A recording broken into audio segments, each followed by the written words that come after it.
Hi, my name is Dave Kraske. I'm a licensed school psychologist in South Florida, and we're going to be talking today a little bit more about emotional eating and coping skills with my partner, Roni Meislish. Hi, it's great to be with you, everyone. So I'm a clinical social worker and psychotherapist from Israel. And the last 15 years, I'm working with on the topic of emotional aspect of obesity with many patients and professionals. And today, Dave, I want to ask you a few questions, and we can have maybe like a short discussion upon this question. So the first question is, how do you how do emotional tie into eating? What is Sure, the connection, between emotional and eating, sure. as you see it? So obviously, like being a licensed school psychologist, I work primarily with children and teenagers, and we always talk about our emotions, where they come from, what they lead to. So what I find with a lot of the kids in the past that I've worked with them is they can use the eating to deal with a certain emotion.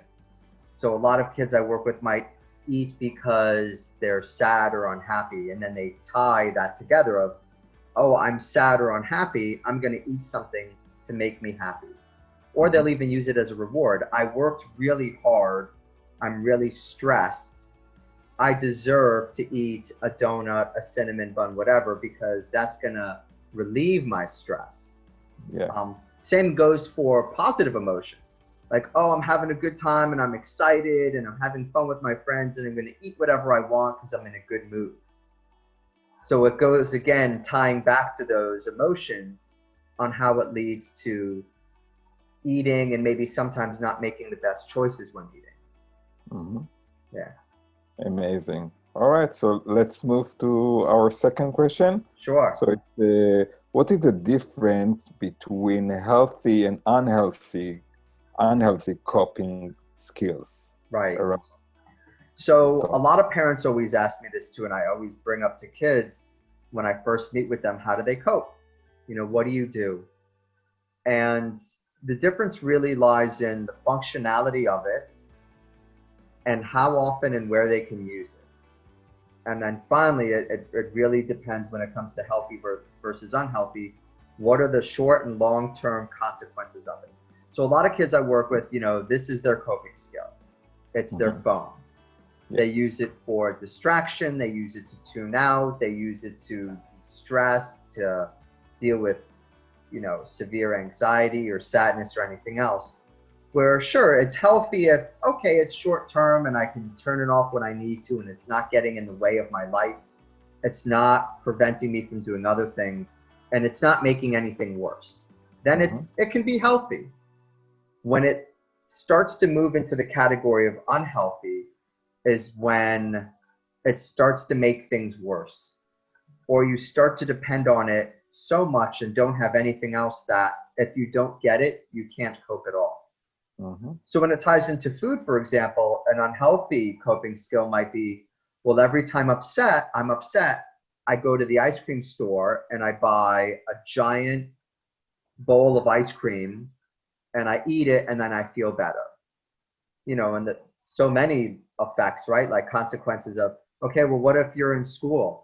Or what if you can't go to the ice cream store? Now what? Now how are you going to cope? You're going to find something else that's not good for you or maybe is good for you. Or if you do that so often, you're not really dealing with the true emotion. You're just eating to make yourself feel better, which is short term. And Hmm. now you're developing unhealthy habits of tying that food to that emotion. So, like we've talked before, I know, do you want to have this unhealthy relationship with food where you're really trying to fill something else? So what we talk a lot about when it comes to healthy coping skills is you want a toolbox. You want a lot of different tools you can use from for different situations and ones that can be good for you that don't have the same long-term consequences. So some people work out for a coping skill, but even too much of that isn't good, Hmm. right? If you work out 8 hours a day So and it's back to addiction. right, Maybe, you're going to that direction. So we can talk about addiction and, when it's more than a reward. Right. Folks become, you must, Right. take this cookie, or you must, do, run at night, if you're sad. But what happened if you're like twist your ankle? So in that particular night or in the next week, you cannot use this way of, Yep. dealing with emotion. It's like the kids that tell me they deal with being frustrated or angry or upset by playing video games. And I love to ask, like, well, what do you do if you're in school? You can't play video games. Yeah. Yeah. So yeah. So any other questions? Yeah. So the third question is, what happened to the brain when it's stressed, and how it relates to the eating or the unhealthy habit? Sure. So I love using the brain when I work with kids and teens because it gives them something a little more concrete than they can understand in this field of psychology that there's not as much you can see. You know, you can't see or measure these emotions. Not so much. I mean, there's brain scans, but we don't do that. So I always talk about what's happening in the parts of their brain when they are stressed, when they're upset, when they're feeling, I like to use the catch-all phrase uncomfortable. And then they go into this mode of, well, I want to find comfort, right? Like I want to find my normal baseline. So for food, for example, I know we've talked about I'm upset or I'm sad or I'm lonely. I need something to fill that. You know, there's chemicals in my brain that are maybe making me make decisions that I'm not concerned about the long term. I'm just thinking of how can I get this feeling to disappear right now? Right. I'm calling So, that quick, fix. You need right, quick fix for right. that And problem. it's the opposite of what we've done in the past where you talk about a mindful meal. Right. You know, they're not being mindful and really sitting back and thinking and asking those questions. It's more, you know, that brain wants to pacify itself. So I always use the example with kids, um, you know, fight or flight or fight, flight, or freeze. When you go into that, your frontal lobe is not working the way it should be. And your frontal lobe is all decision making and processing and problem solving.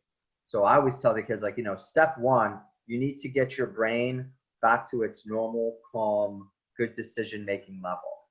Then we can move to step two, which is good decision making and problem solving.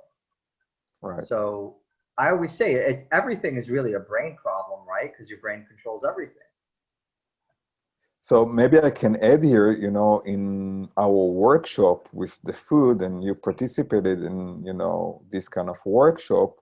I'm asking the participants, sometimes it could be, children, to wait or to stop while they are eating. And after, most of the time, it's not that easy for sure to stop or to wait or to be mindful and to, think about some question. But, if they're, stopping to eat, maybe something new is, emerging.